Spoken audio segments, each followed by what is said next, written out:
Okay, 3, 2, 1. Hello, welcome to the Dol-Fan UK podcast. Back after a quick week off, and lots of kind of stuff been going on in the meantime, so a fair bit to talk about today. Joined by Lee and Simon as ever. Lee, how are we doing? Yep, really good. Glad to be back. It's funny, a week off seems like such a long time, and when with the off season looming, it's a scary thought.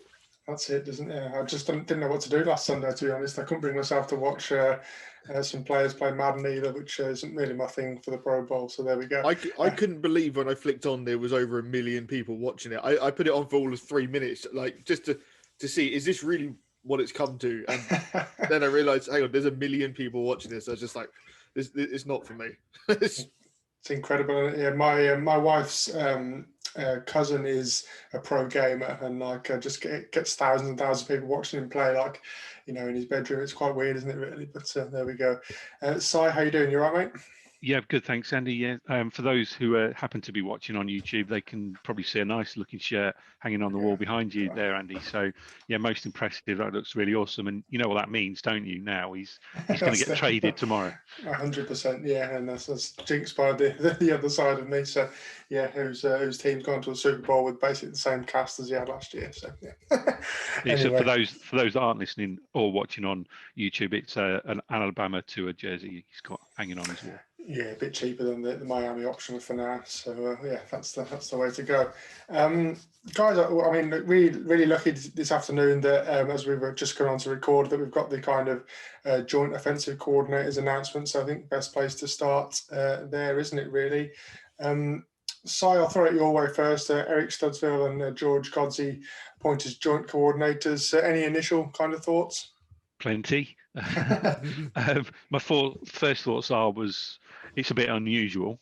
Until we get more details, it's difficult to fathom what their rationale is behind this particular move. I'd like to see personally some defined responsibilities, who is going to be accountable, who's going to be the play caller, that sort of thing, because obviously at the moment it's only just been announced, so it's not that clear. So I'd like to see those responsibilities to find out who's doing what. Is one going to take charge of the running game? Is one going to take charge of the passing game? So it's a bit of a surprising move, I have to say. Everyone was thinking it was going to go external, but apparently not. So yeah, but of course we have had this sort of thing before with Gase and Clyde Christensen and Loggins. I know it was slightly different in that Gase was the head coach, but nevertheless, he did also act as the offensive play caller for those 2 or 3 seasons where this arrangement was in place. We have kind of seen it already, but obviously this time it's slightly different in terms of personnel and overall roles and responsibilities. So interesting to see how it would pan out. Yeah, it's a weird one, isn't it? Because in theory, this is kind of like every team that's got an offensive head coach also has an offensive coordinator. So it's a bit like that, but it doesn't feel quite the same. And I had a quick look before we came on, and I found one historical example, which is like the kind of same thing as we've done, and that was the Cowboys under Bill Parcells had joint offensive coordinators for pretty effective period there. So it has been done, but it just feels a bit different in this case. Lee, what's your initial thoughts? I'm really kind of conflicted, because part of me says, I hope you're not settling. I hope you've not got to the stage where we're not really sure who we want. We don't really want anyone outside. We can't really pick between the 2 guys, so we're going to say, okay, you can both do it. Like I'm hoping it's not that, and I'm hoping it's more a continuation of what we've seen from the coach, from Brian Flores, really, the last 2 years, where he wants players to be able to do everything. He wants to be multiple in as many facets as possible. He wants to be able to change it up on a week-by-week basis. This is probably a continuation of that. I don't know if we're going to get an answer to what Simon was saying, where you're going to get defined roles, because I don't think they want to let people know.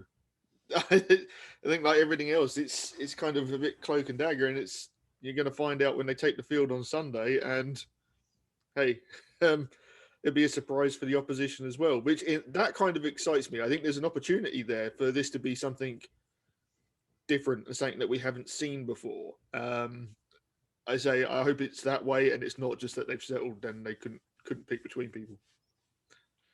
I mean, it's definitely an opportunity for something we've not seen before, but on the flip side to that is it's an opportunity for conflict. So what happens if the two disagree on a certain thing or a certain scenario or certain part of the game plan?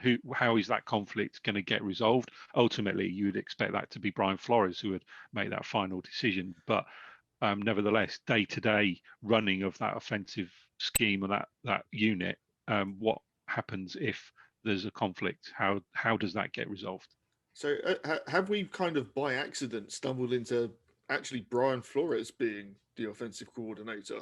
And that, yes, it on paper, it's down to Studesville and Godsey, but like you say, when it really comes to it and someone's actually got to make a decision, it's going to be the head coach.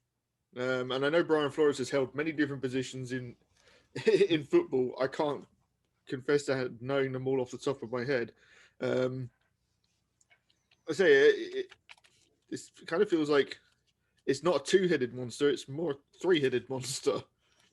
Or even a four-headed monster, isn't it? Because Charlie Fry is obviously the new quarterback coach, which we'll mention in a minute in more detail. But the kind of reports we've had so far this evening is that he'll be quite involved as well. So it's going to be quite an array of things going on there. The other thing just literally just sprung into my mind. I wonder if the final say is actually going to come down to the quarterback. He's going to be the guy that these guys' jobs depend on. Is how Tua or Deshaun Watson plays. Depending on your thinking. But if you had Tom Brady on your team, you'd be saying it doesn't really matter who the OC is because really you're running it through Tom Brady or a Peyton Manning or even a Phillip Rivers or a Ben Roethlisberger, any of those kind of guys. Maybe they're putting on Tua's shoulders, and everything we hear is that he's a very mature player. He understands the game well. Maybe this is part of his development is being in on that decision making process. And that's going to be an important factor as well, isn't it? Because I think we all recognise that whatever offensive scheme they're going to run, it's got to be written in such a way in that it's going to help Tua's development. And you would have thought that Tua would certainly have an input into that. His new quarterback coach certainly knows what he can do anyway. So if he's going to also have a say in how things are run, then that can only be a good thing, of course. I'd like to think that it also he feels the ability that he can speak up and say, look, I'm not comfortable with this, or I really like this for whatever reason, and it's able to be implemented that way. It's the way you kind of feel that any quarterback should be on a team. He should have the freedom to do that. Like at the end of the day, the team's going to go as far as, I know it's not all on the quarterback, but it's really as far as the quarterback's going to take him. We saw the differences last year when you call a scheme for one quarterback over the other. So then that guy should get an input. So interesting times ahead. Really interesting. Any concern from you, Si, about the kind of the background with the Dolphins of the two guys that we've appointed? So obviously Studesville's a running back coach and Godsey's was the quarterback coach, and the kind of two major question marks that come out of the Dolphins last season were why we couldn't get much running game going through Breeder, Howard, and Co, and eventually Myles Gaskin became the guy, and is Tua the guy, and that's kind of on the quarterback coach's bit as well. So these guys have both been bumped up to OC. Does their kind of record really stand out? Is that kind of deserving? Yeah, they're both experienced coaches, aren't they? They've got bags of experience. So it's not like we've put two inexperienced coaches into these roles. So from that point of view, I'm not overly concerned about that at all. It's just a case of how are they going to work together? Are they going to gel? That's more relevant criteria, I think, in terms of how to measure these appointments. Lee, were you going? Yeah, no, I think it's hard to look back at a coach's past and say, he can be good because of this, or he can't be good. You fall into the Adam Gase trap of saying, well, he was great with Peyton Manning. He did great stuff with Jay Cutler. Well, he's then gone on to not do great stuff. So what do you believe? It's there's plenty of coaches sitting around the league right now that were once part of a Dolphins staff and for whatever reason are not. Dan Campbell was interviewed for the Dolphins head coach job, didn't get it. They said he needed more experience. He never did take a coordinator's job and is now a head coach somewhere else.